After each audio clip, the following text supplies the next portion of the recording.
आज भात सांगता सांगता हाताला थोडीशी जखम झाली. पण तर कसे आहात मित्रांनो? मी तर आले होते भात सांगायला. तुम्हाला तर माहीत आहे, दिवाळी संपली की आपलं हेच सीझन चालू होतं, ते म्हणजे भात सांगायचं.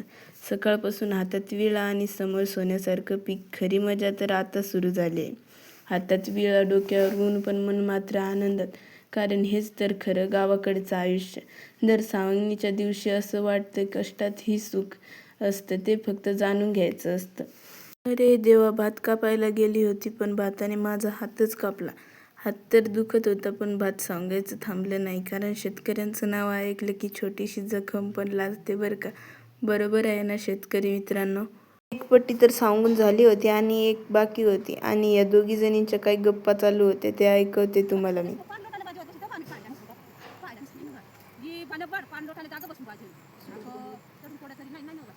आणि कमेंटमध्ये सांगा, तुमच्या पण मम्मी किंवा कोणी कितीही काम असलं तरी अशा गप्पा मारत बसता का, ते सांगा. आणि हो, भात तर पूर्ण सांगायचं झालं होतं. ब्लॉग आवडला असेल तर लाईक करा, नसेल आवडला तरी पण लाईक करा. भेटूया पुढच्या ब्लॉगमध्ये. तोपर्यंत कमेंटमध्ये सांगा तुम्हाला शेतातलं कोणतं काम करायला आवडतं.